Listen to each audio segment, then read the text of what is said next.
Somebody shout Jesus. Shout Jesus. Shout Jesus. So I'm teaching you all of these names of God, right?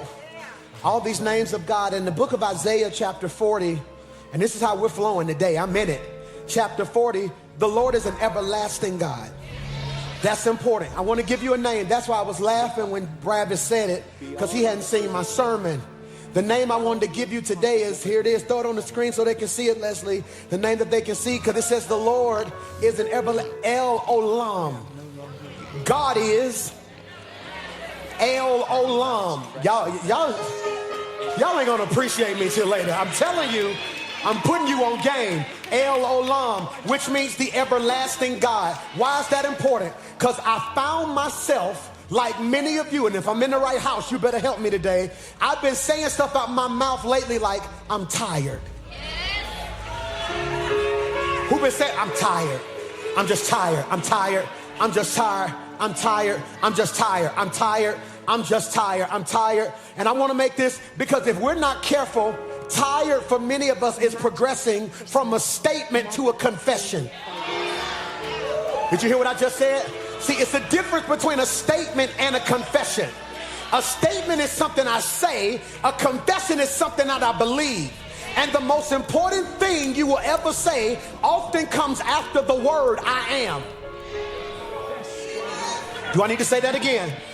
The most important things you will sometimes ever say comes after the word I am. This is important. I am is more than just a statement. It's a confession. And I am, watch this, is an identity confession. Make that make sense, PMJ? It communicates who or what we believe we are. So when you say I am tired, you're confessing that I now identify as a tired person. This is why God says, I'm gonna let you call me Jireh. I'm gonna let you call me healer. I'm gonna let you call me Elohim. I want to help you right here. But I'm gonna say certain stuff about me you can't say. I am the bread of life. I am the door. Hear me. And the fastest way to make something a reality is to first make it a confession. I'm good. Me. The fastest way to make something a reality is to make it a confession. So I'm here today, and I think you need to catch this, not just to preach. I can preach. I'm here so you can leave here with a confession. Sheesh, y'all just missed what I said right there. Sheesh, y'all missed what I just said. Watch this, because whatever you need, there's a name for that. Hear your pastor. And the fastest way, hear your boy, to make something a reality is to make it a confession. Let me come down your road. Or your friends say, manifest it. That's what they've been saying lately, right? You need to manifest that thing. I want you to bounce back and say, nah, I'm going to just keep. I don't know who you sat next to. That's why you got to be careful certain Sundays when you come to church that don't sit there and say, hey, how you doing? Every now and then you got to sit down and ask them, hey, you got faith, right? I'm just making sure. Because there are two types of people who came to church. You got spectators and participators. Look at your left, look at your right. They are a spectator or a participator. A spectator only came to see what you got on and who was going to show up. But a participator came because they need to get something from God. I need every participator. Even if you're in overflow, you want to just run in the sanctuary and shout, I'll stand in here if I have to. Because I didn't come to participate. Spectate, I came to participate. Lift up your voice and shout, I am. It's a confession. I believe that God is about to move in your life like never before. And you have to start confessing it. You waiting on a new job? Confess it. I am the newest hire. I am healed. I am blessed. I am a good mother. I am a good father. I am a millionaire. I am favored. I am walking in overflow. Do me a favor. I'm going to give you 10 seconds. Speak something over your own life, over your own life.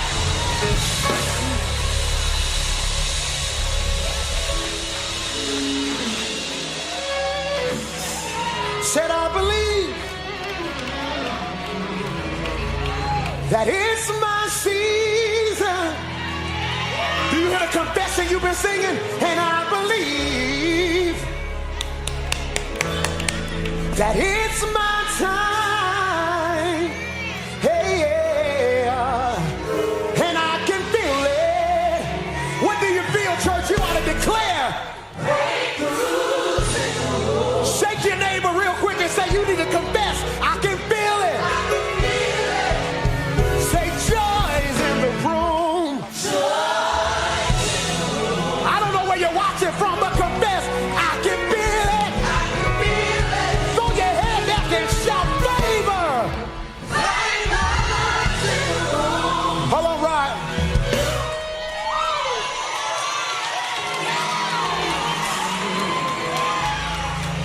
Hold on, Rod. I need you to sit there.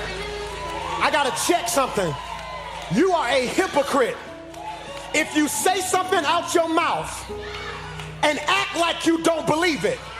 See, your actions are the proof that you believe your confessions. Michael, and I can feel it. Favor.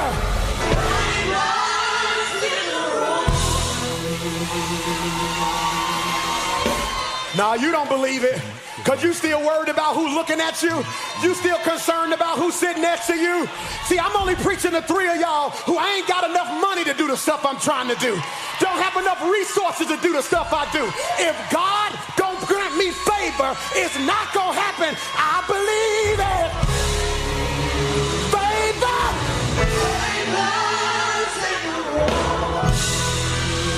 I said it's in the room. I said it's in the room. I said it's in the room. I said it's in the room. For I know God work a miracle, and it's just for me. For I know God is work a miracle, and it's just for I know God is work a miracle, 'cause I'm getting ready to see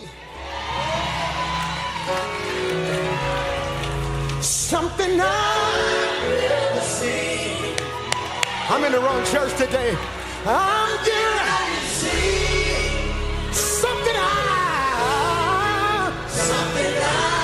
never seen. I speak of miracles. Get ready to happen. I'm getting ready. I'm getting ready to see. Oh, something I've never seen. You ought to put your faith on it. I'm getting ready. I'm getting ready to see something I've never seen.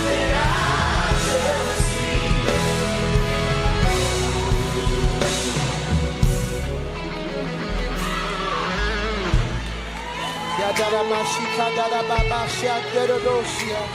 Zandara basaka dara masia dedoshi. Kayadara mama. I don't know what appointment you have tomorrow. And I don't know who came to church because there's an appointment you have tomorrow. The Holy Spirit told me to tell you to speak Jehovah Shama. You don't realize what you just said. And I don't know where you are, but the Lord told me you're in the room. There's an appointment you got tomorrow. I don't know if it's medical. I don't know if it's business, but the Holy Spirit says speak Jehovah Shama. Jehovah Shama means the Lord is there. Y'all missed what I just said. It means the Lord is there. Make that make sense, Pastor Mike? That means while I'm standing in church, He's already at my appointment. Y'all missed what I just said. Watch this. God ain't just gonna show up with you. He's already there. I wish I could pray with whoever that was right there. I speak Jehovah Shama, Jehovah Shama, Jehovah Shama, Jehovah Shama. The Lord is there. And that's so pivotal, because I want you to know he's already preparing a way for you. He's already making a way for you. He's already opening doors for you. He's already doing what eyes have not seen and ears have not heard. Watch this, church. But you have to be in charge of your confessions. Somebody say confessions. I'm in charge, watch this, of my confession.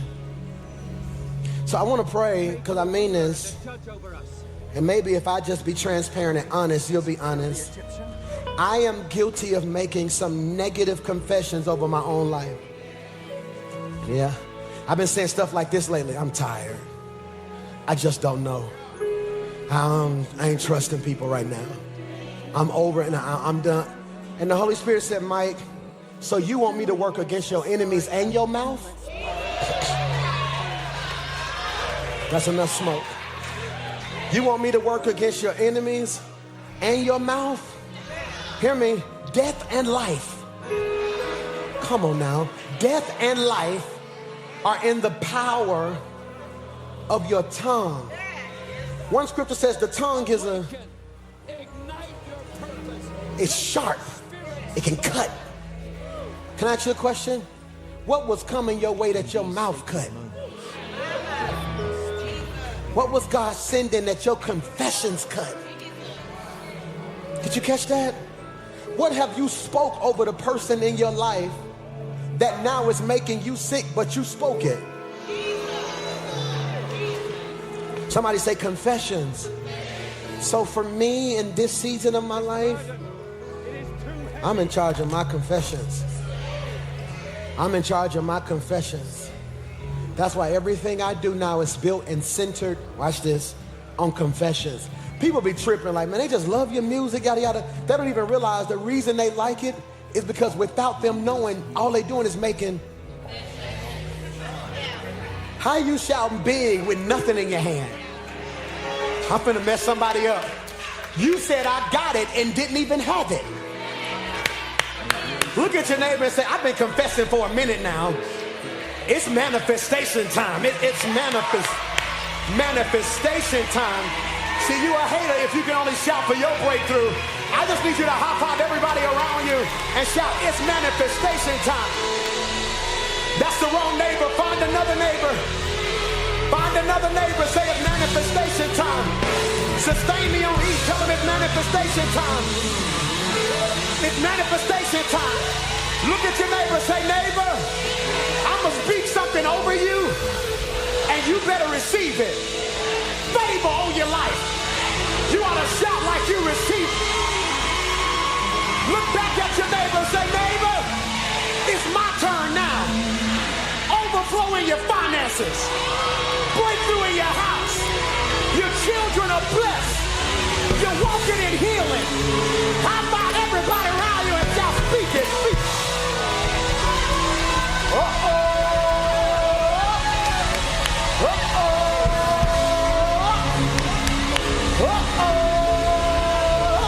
That's our new war cry for the next 3 years. That means favor's coming, overflow's coming, joy is coming, promotion's coming.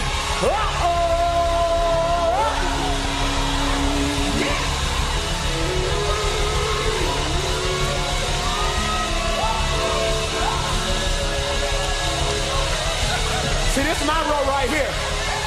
This is my row right here. I'm going to shout for your breakthrough. You shout for my breakthrough. I'm going to pray for your kids. You pray for my kids. I need one neighbor to just take over your whole section and shout, I speak it, I speak it, I speak it. Good things, favor, joy, breakthrough, healing, wisdom, knowledge, understanding. I don't know who this is for, but But can I speak something over everybody in this room? I don't care what the first 9, 10 months look like. I declare for the next 10 months, winning. You're getting ready to win on another level.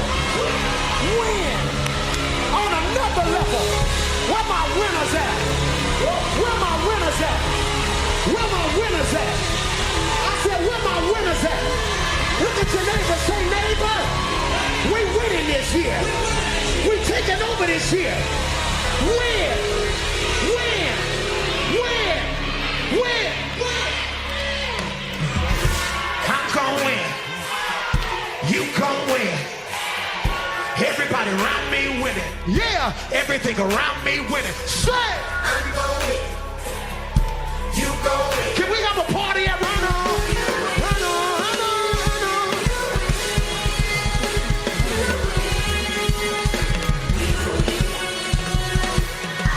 Woke up this morning, I'm blessed. Food on my table, I'm blessed. Clothes on my back, yeah, I'm blessed. I'm blessed.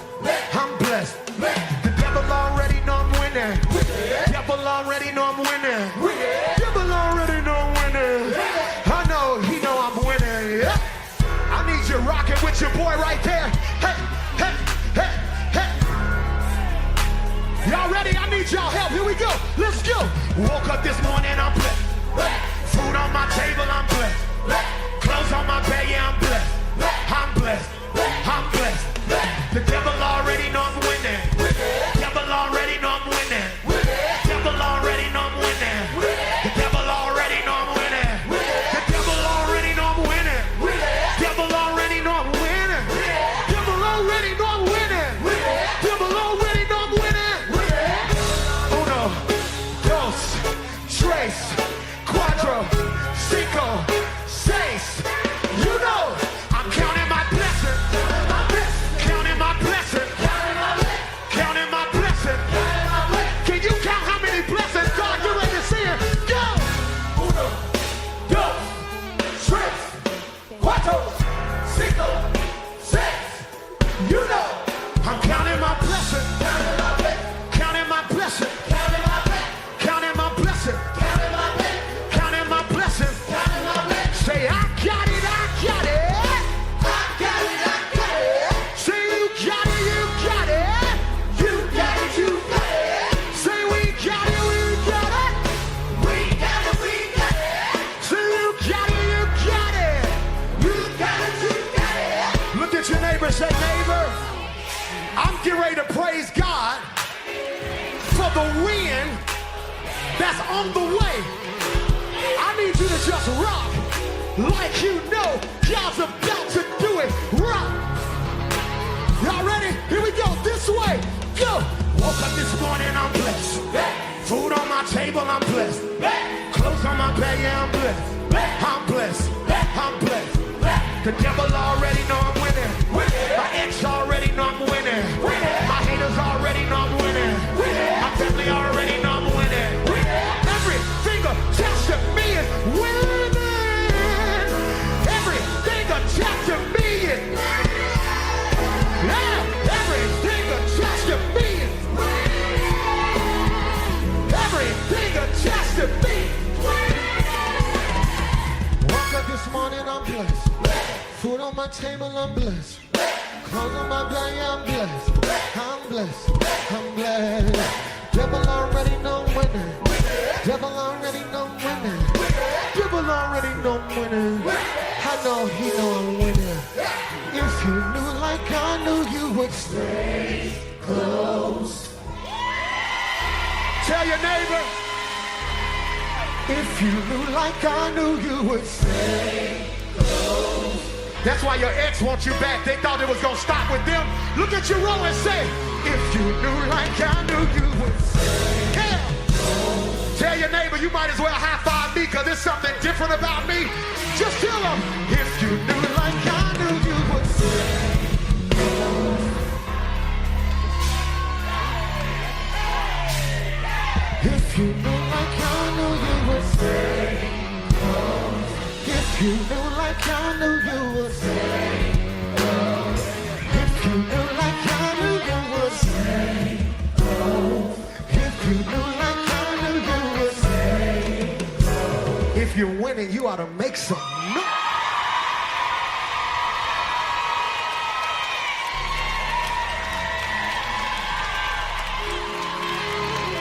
Hear me, I was standing right here in 2019. Church was over. The room was empty. The praise team didn't leave. I just heard the Lord whisper in my ear, impossible.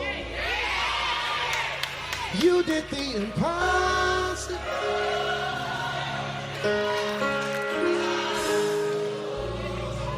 You did the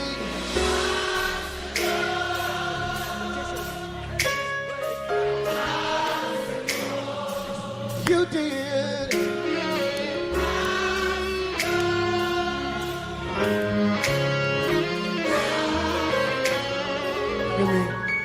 Hear me.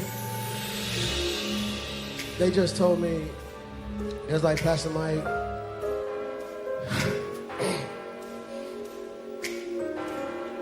when I started this church, like we didn't have nothing. It was, like, when I say nothing.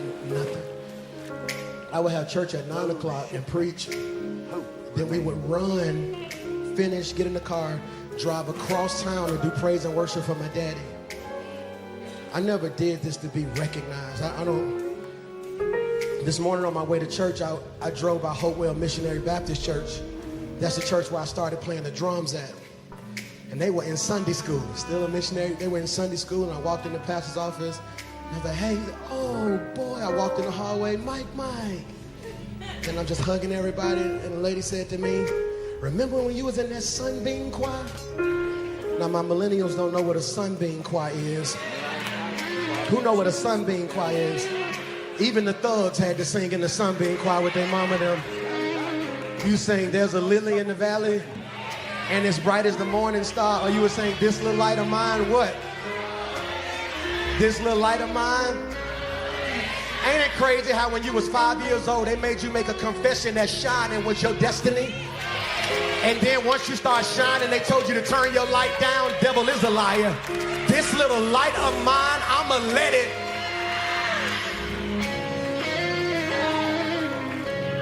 And so they called me this morning. They said, hey, wake up. I'm like, what's going on? They said, you know it takes 6 months to put something out right. I was like, yeah. You know it needs a whole rollout plan. You're supposed to be on the road. Radio station to radio station, interview after interview. I was like, yes, sir. He said, well, how in the world you ain't do none of that? You ain't spent no money on marketing. You ain't went to no interviews. And we wake up this morning, not only is winning the #1 most downloaded project in the world, it is currently the #1 most streamed project in the world. Hear me? They said we was looking at the charts. And how you in front of Taylor Swift? I was in front of Kodak Black. And I feel like it's not because of Pastor Mike. It's not because at the end of the day, a song is just a song. I believe the season that we're in, there are some confessions that have to be made. And we stood on this stage when nobody knew us, Rock City. That's why all of this is so funny to me, how long we've been doing this. But I want to speak. You did the impossible. Can you confess that this morning? You may need healing, just declare. Can you lift your hands even in your living room right there? No music, Ryan. Say you did.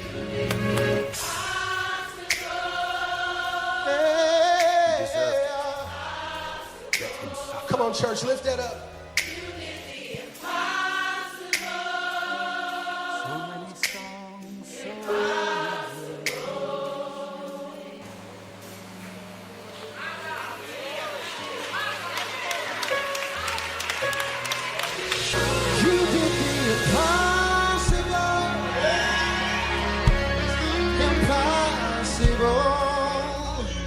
You did the impossible.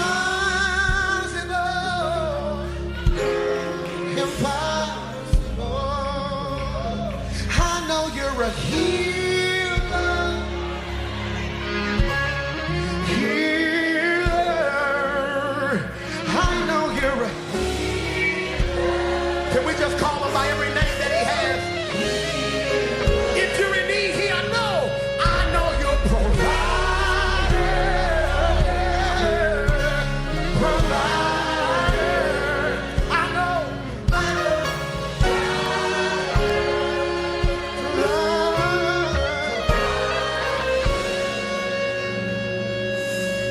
was tripping. Because every time you say impossible, it sends two messages.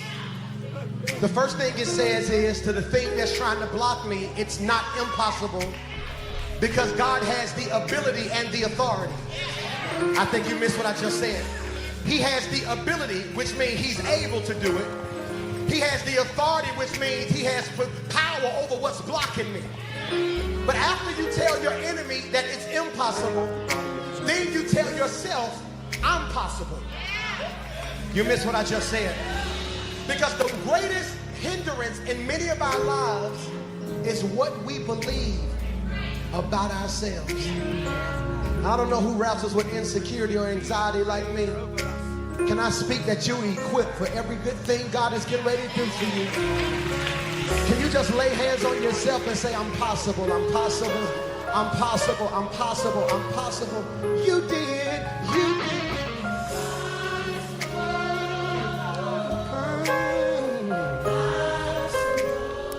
I know you're a keeper. I know you're a keeper. That's how you didn't lose your mind. You kept my mind.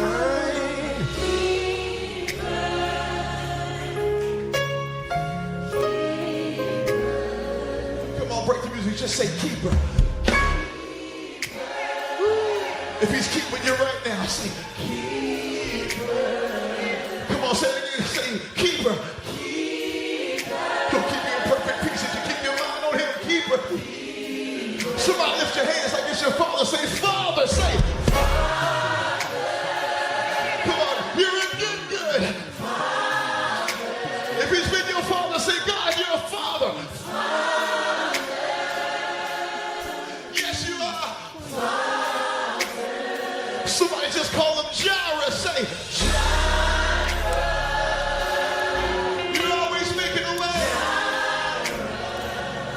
Oh, Jireh, say Jireh.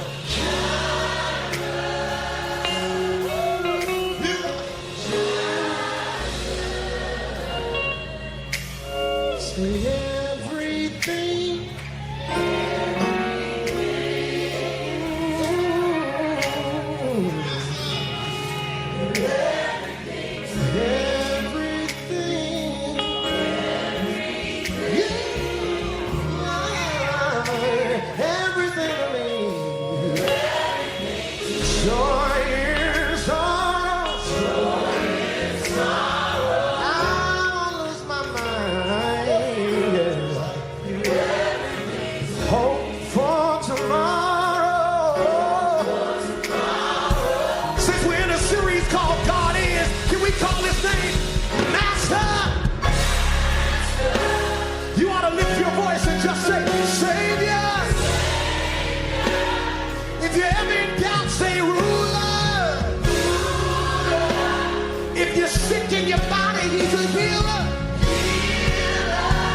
Somebody, come on, say, provider, say, provider.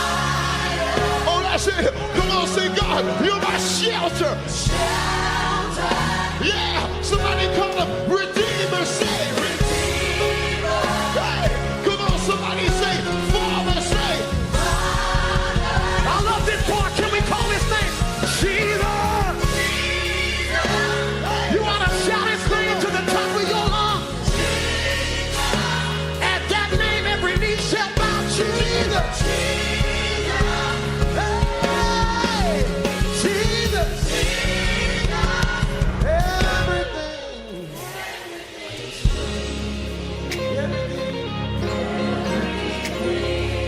Whatever you need, he's a name. You're everything to me. Say everything. You're everything to me. Say everything.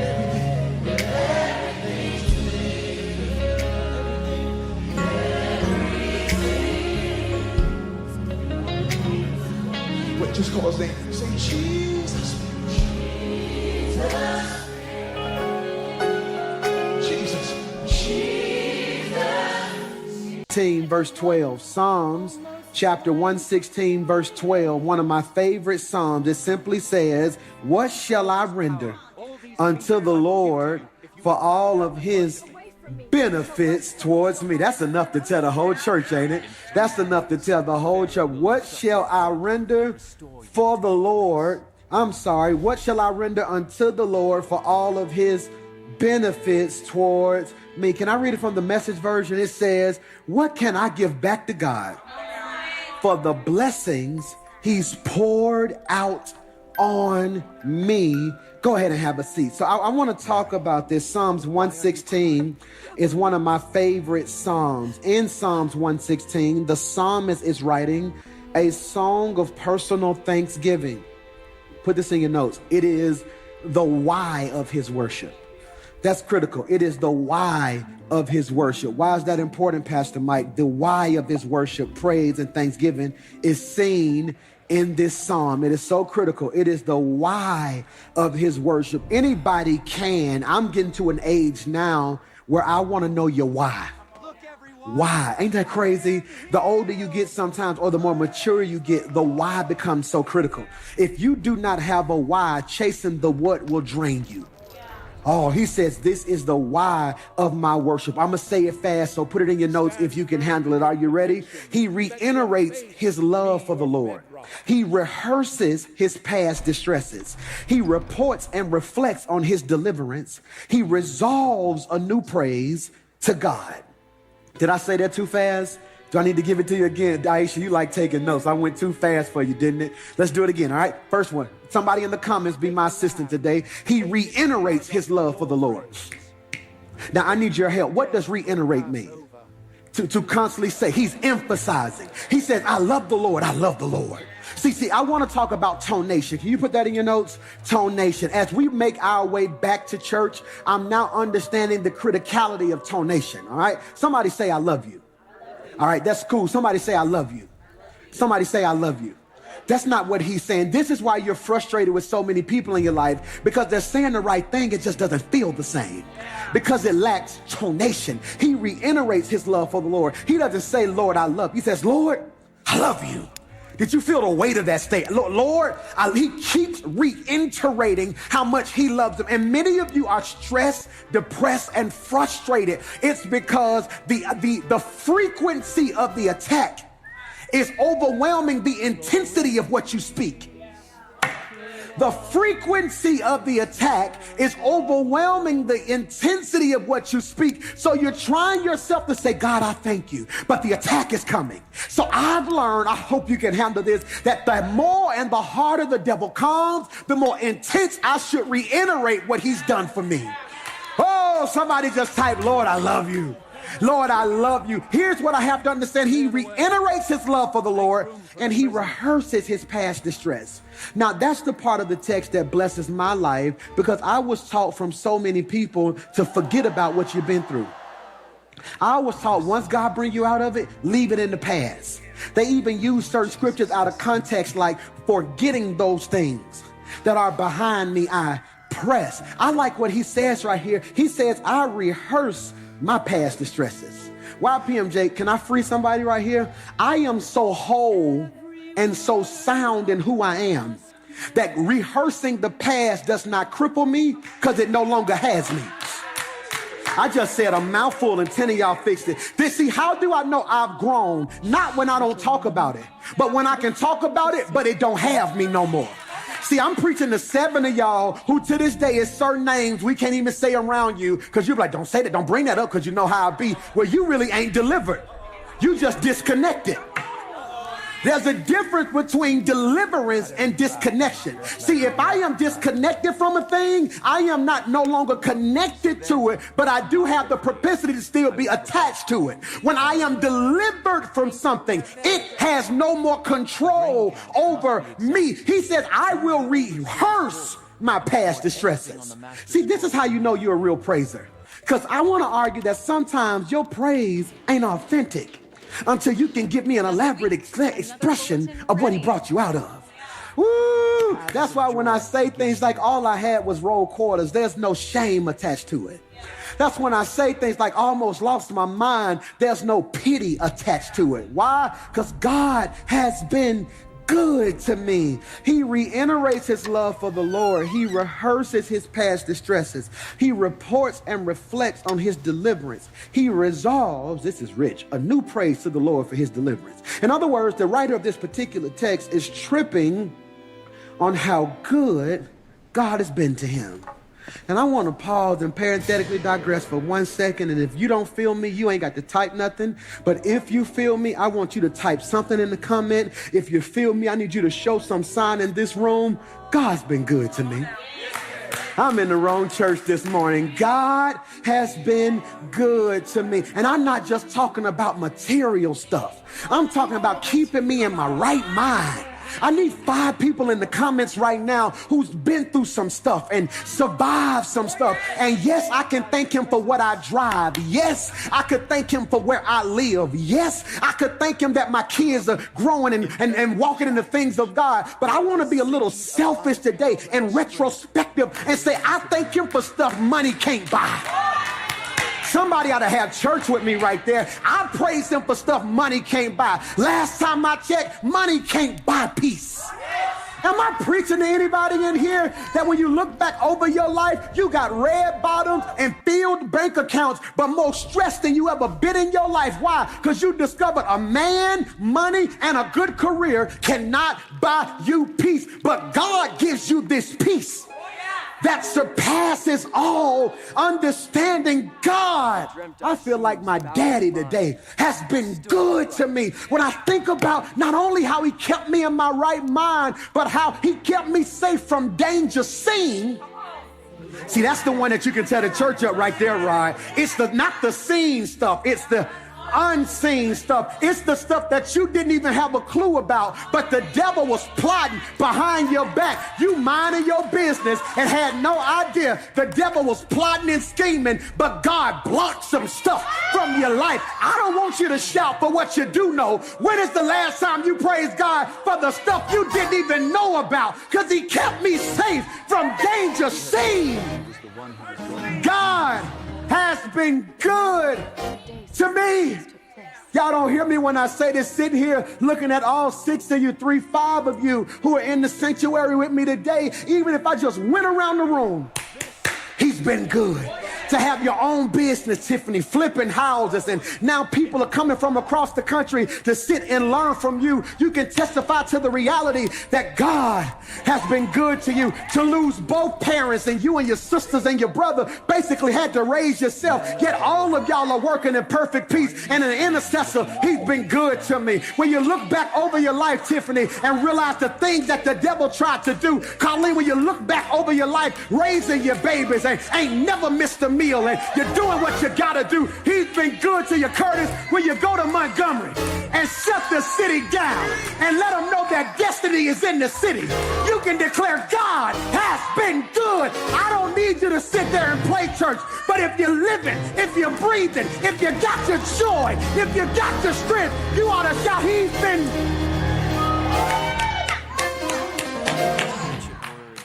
good. He's been good. He's been good. And the problem with the 21st century church, because we become so intellectual, our praise has become diluted.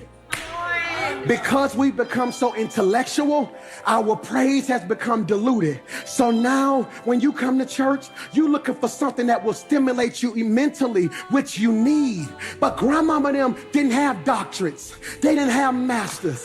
They didn't have PhDs. All they had was a GOD.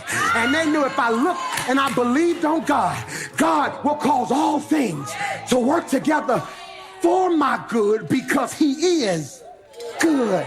It works for my good because he is good. It works for my good because he is. So the writer celebrates the deliverance from the extreme perils by which he was favored and pledges, here it is, grateful and pious public acknowledgement. That's critical. So the writer in this text celebrates deliverance, listen to the text, from extreme perils. He's not shouting over something small. He's shouting, Rod, because you don't know the weight and the depth and the severity of what I went through. And because he favored, that's a word that can tear the church up. Because, Corey, he favored me, I am going to give him grateful. What's the name of this series? Grateful. I am going to give him grateful, pious, public worship. That's what's critical. He says, no. It's certain stuff you've been through that I don't care how private you think you are. It deserves a public praise. It's certain stuff you've been through that I don't care how secluded and secretive and aristocratic and sagacious you are. This requires a public praise. See, this is why I don't agree when people say stuff like, I don't do all that. No, what you're really saying is he ain't done enough for me to give him a public praise. See, I don't know who I'm preaching to, but I wish I had 7 saints who could be crazy like your pastor. Pull your cell phone out right now and just record yourself giving God a public praise. I'm giving him a public praise because he delivered me from some painful stuff. I'm going to say it again. I am giving him a public praise because he delivered me from some painful stuff. I dare you sit there and be silent when the devil had you in the crosshairs of his arms and he could have took you out. I dare you be silent when your children are healed, saved, and walking in the things of God. I dare you be silent because when I look back over my life, God has been good to me. He says, no. When I'm excited because since God was so favorable with me, I'm going to give him a grateful public worship. And I love Psalms 116. I preached it before. It says, what shall I render to the Lord for his benefits towards me? But we cannot properly examine verse 12 without going back 11 verses to verse 1, because verse 1 is called complete series preaching. I have to piggyback off of what Pastor Hollis said last week, because in verse 1 it says, I love the Lord because he hears my voice. I want you to catch that. He says, I love the Lord because he hears my voice. Now here's what's critical, and you have to have a real connection and relationship with God to catch the next statement I'm about to say. Verse 1 opens up with a very solidified statement. He says, I want to make it very clear. I love the Lord, watch this, not because he brought me out, not because he made a way, not because he opened the door. I love him because he heard me. I don't think you heard what I just said. I love you because he heard me. Now, you don't realize how cold of a statement that is because you're praising God on the back end of his deliverance. See, when you read Psalms 116, you know he came out. When he wrote Psalms 116, he wasn't... He's telling you, he's rehearsing, he's playing it back. He says, now, I got to paint the picture. He says, now that I done came out, Leslie, now that I done came out, I want to make it very clear. Out of everything I could have said first, hear me, because this is a retrospective Psalms. It is a Psalms of thanks what? Giving. So in order to be thankful in this text, he's looking back over what God's done. Can I ask you a question? If God delivered you from something crazy, the first thing you would have said was, I love the Lord because he brought me out. First thing some of y'all would have said, I love the Lord because he let me kill Goliath. I love the Lord because he brought me out the fiery furnace. I love the Lord because he paid the bill. This writer says, I love the Lord because he heard me. I don't think you realize how cold-blooded that is, that he heard me. I'm tripping the other day. I'm sitting right next to Miles, right? Sitting right next to Miles trying to watch the Alabama-Auburn game, sitting directly next to him. He says, Daddy, that's Alabama. Yeah. Daddy, that's Alabama. I said, yeah. Then all of a sudden he said, Daddy, but I'm trying to get locked. He says, Daddy. And I said, Daddy. I said, I'm like, Daddy. I'm tapping him like, Daddy. And I look at him. I'm looking at him. He would not stop calling me till I answered. I don't think you heard what I just said. Because in his mind, even though I hear him, his request is not made until I respond. See, immaturity only celebrates when you get an answer. Maturity shouts once you say it. Because even though you're not sure what's going to happen, you understand if he heard me, it's in his hands. He says, I love the Lord, look at this, because he heard my voice, watch this, and my prayer for mercy. Now here's the part that messed me up. Because he bends down to listen.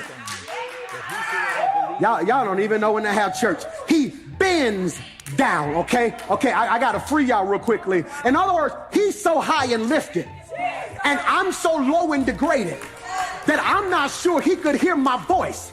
In order for me to bend down, it means the volume at which I'm praying is not strong enough. But God says, even if you ain't got volume, you got value.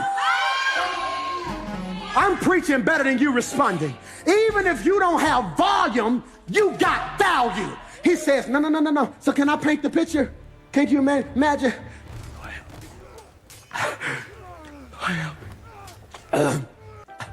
Lord help me. Lord help me. And God says, I'm not going to make you raise your voice. I'm going to just bend. William Murphy said he's leaning. I thank God for the bending. Jesus, when I was in a bad place and I couldn't lift my head up, God inclined himself. Not only did he hear me, y'all didn't notice the wordplay, but he listened. Because it's one thing to hear, it's another thing to... I will pray as long as I have breath. One of the greatest struggles encountered by many of God's people is prayer. This is why it's hard for us to be grateful, because we don't pray enough. And it's so hard for us to pray. Why, PMJ? Our three deadly enemies, sit down. Our three deadly enemies to our prayer life, here it is, it's the world, our flesh, and the devil. Please put that in the comments. Please. Somebody share. If you're on Facebook right now, stop and share everything I'm saying right now. Hit that share button. We got to get this word out to so many people. If you care, share. Yeah, here it is. Our three enemies, are you putting this in your notes? To our prayer life is the world, our own flesh, and the devil. All are involved in keeping us away from this divine discipline. Now, hear me when I say this. As we embark and prepare for 2022, before you set your workout regimen and before you set your dietary restrictions, set your spiritual disciplines. Spiritual disciplines. That's cold-blooded. Spiritual disciplines. One of the greatest spiritual disciplines you can have is prayer. Let's break this down. Three enemies to our prayer life. Number one, the world. How is the world an enemy? It keeps us, put this in your notes, preoccupied. The world keeps us busy, preoccupied. Look at me, look at me, look at me. It keeps us look at me. It come here. It keeps us, come here. It keeps us preoccupied. Keeps you busy with work, but you're making money. With a life, I deserve something. Family, these are my kids. See, the world keeps you preoccupied. It ain't necessarily a bad thing. It's just a distraction. It keeps you busy. Now, here's the difference, all right? Flesh truly free to follow. Keeps us bound. We stand on the shoulders of faith. I should have did that better for syntax. I got preachers watching. The world keeps us preoccupied. Flesh keeps us paralyzed. Paralyzed. Why, PMJ? I need you to catch this. Our flesh wants nothing at all to do with the things of God. Flesh cries out to be satisfied, and prayer does not do that. This is why Galatians 5:17 says, for the flesh lusts against the spirit, and the spirit against the flesh. And these are contrary to one another, so that you do not do the things that you wish. Did you catch that? Leslie, I want to give you an assignment this week, if you don't mind. It says the flesh lusts against the spirit. I want you to really dive deep into that, because why would it use the word lust if it's countercultural? That's critical. Does it desire to have the control? It may be lusting after the control and the impact the spirit has. Did you catch that? Maybe the flesh is saying, I wish I could do for them, or they were as submitted to me as they were to this. I wish they loved me just as much as they love this. That's so critical. We got to break down and go into that. Why, Pastor Mike? Because it's an enemy to our prayer. So look at Psalms 116. I'm going to read it. If you find something that blesses your life, do me a favor. Let's play a game while I'm preaching. I'm going to preach a verse. If you see something in the verse you like, I want you to type, it's the I love the Lord for me. Or if it's a verse that bless you, say it's verse 3 for me. Are you ready? Here it is. I love the Lord because he hears my voice. My prayer for mercy, because he bends down to listen. I will pray as long as I have breath. Verse 3, death wrapped its ropes around me. I can't take this. The terror of the grave overtook me. Jesus, I saw only trouble and sorrow. Leave me here for a minute. Then I called. May they achieve complete unity. I cannot wait till I'm going in first Sunday in Jan. I've been preaching to y'all uppity Negroes for 18 months who sit here. You decide you want to have church 1 minute, then the next minute you want to be deep and act like you're taking notes. When I get back to church with my Lisa Morenos and my mother's on the front row and the choir sitting over here and the balcony section who always sit over here to the right, we gonna have church. Why? This brother said death wrapped its ropes around me. Watch this. Death didn't take me, but it held me. The terror of the grave overtook me. Y'all don't realize how psychological this is. Death had my body. The thought of the grave had my mind.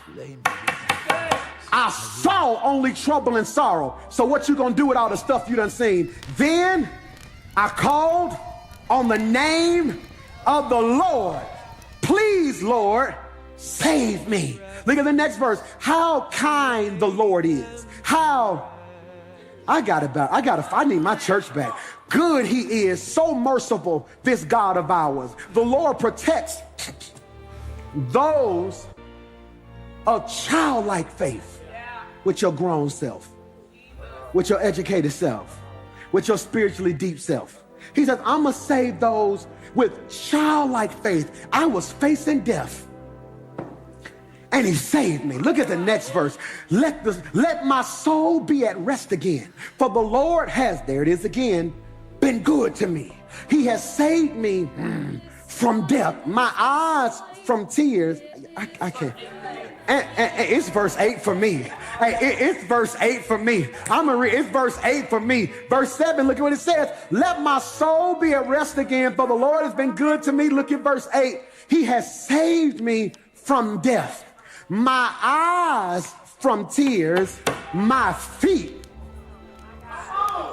I gotta go. It's verse 8 for me. I'm trying to move on, but it's verse 8 for me. He saved me from death. Not only did he save me from death, I ain't even crying about what I used to cry about, and I never again slip up and end up back in. Why would he put that in verse 8? Because 8 is the number of new beginnings. He's telling you in verse 8, he gave me another. It's verse 8 for me. Verse 9, and so I walk in the Lord's presence as I live here on earth. I believed in you, so I said, I am deeply troubled, Lord. Verse 11, in my anxiety I cried out to you. Jesus, these people are all liars. Then he gets to verse 12 and says, since I'm surrounded by these liars, what can I offer to the Lord? For all, I got to give a greatest gift. That's why giving for me is a part of my life. Because when I think about my 1 through 11, my verse 12 is a mission for me. What shall I render to the Lord for all of his many benefits towards me? This is critical, and most of us don't understand the benefits. So let's go to Psalms 103, 1 and 5 and go. What are the benefits, PMJ? A Psalm of David found in verse 1 of chapter 103. Bless the Lord, O my soul, and all that's within me. Bless his holy name. Bless the Lord, O my soul, and forget none of his benefits. Oh my God, the first word in that text is enough to tell the whole church up. It simply says bless. The way this writer starts his chapters off are impeccable to me. First time he says is, I love the Lord because he hears me. Now, I didn't have enough time to teach it how I wanted to teach it, because from verses 1 through 11, he mentions death 3 times.